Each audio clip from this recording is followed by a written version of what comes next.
Welcome home.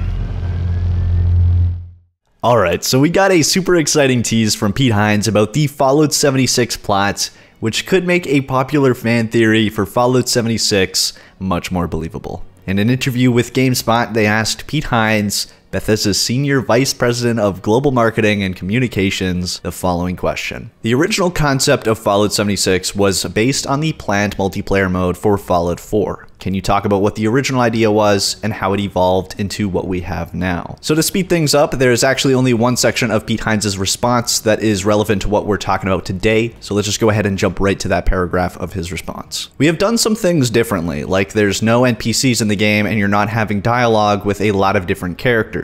But instead of that, you're doing a lot more world exploration and emergent gameplay, finding notes and holotapes from people who were in the world who have disappeared, and trying to figure out what was going on before and what they were like. Which is a hint from Pete Hines that we will be diving into the history of Appalachia in Fallout 76. It seems very likely that the lack of human NPCs is going to be a huge part of Fallout 76's main story, as well as the storytelling done through the environment, notes, and holotapes. People have been speculating that Fallout 76 will have hidden secrets for what happened to all the humans in Appalachia, which could have a lot to do with one of the most common enemies in Fallout 76, the Scorched. West Virginia was left mostly untouched by nuclear devastation, yet there is no human activity whatsoever. All we have left are mutated creatures and the Scorched. It seems quite odd that the only humans that remain are those left in Vault 76. Not even friendly ghouls are a thing in Appalachia. So what is behind the disappearance of all human activity? I think it's the Scorched.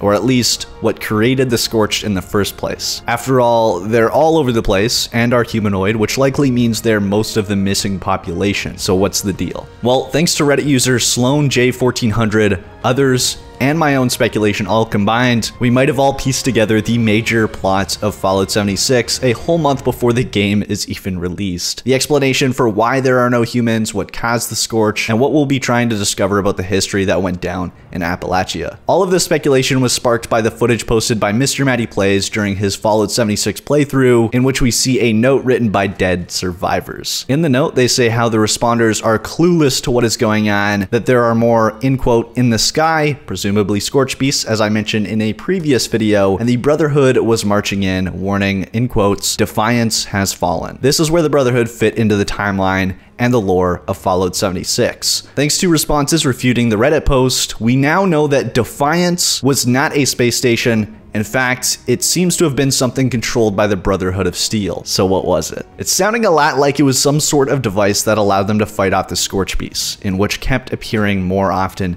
in the sky. What that device was, we have no idea, and we could be the only thing able to solve what's going on. Now, the question is, where did the Scorchbeasts come from, and what caused the Scorched in the first place? From everything we can gather, it seems to be caused by some sort of biological weapon. Whether the Scorched infection is being spread by the Scorchbeasts themselves, or some sort of biological agent, it is something dangerous enough to take out the Brotherhood sanction in Appalachia. Whatever the cause, it's what turned people into the Scorched, and this explains what happened to all the human life in Appalachia, all turned to Scorched. The Brotherhood is, or was, there to contain the spread of the infection and kill all those infected. Whether or not it's related, strange hallucinogen gas canisters were found around the map during the gameplay demo, typically in military vehicles, which have a glowing green substance, and there are also empty versions of these canisters. The Scorchbeasts do seem to have a big part in all of this, so the question is, what caused everyone to turn into the Scorched? Where did the Scorchbeasts come from? And what's with all of the petrified corpses? I truly believe that some sort of infection caused the Scorched, possibly the Scorchbeasts, which resulted in the Brotherhood trying to keep the infection from spreading across the rest of the US. I love that there could be a backstory like this, as finding out the history of a Fallout location is very satisfying to me. But let me know your thoughts on all of this down in the comment section below. Also, be sure to hit that bell icon to stay updated on the latest and greatest Fallout 76 news, discussions, and speculation. That's it for this video. If you enjoyed, please smack that like button down below and subscribe to join the good fights if you haven't already. It would be super greatly appreciated as always. And until next time,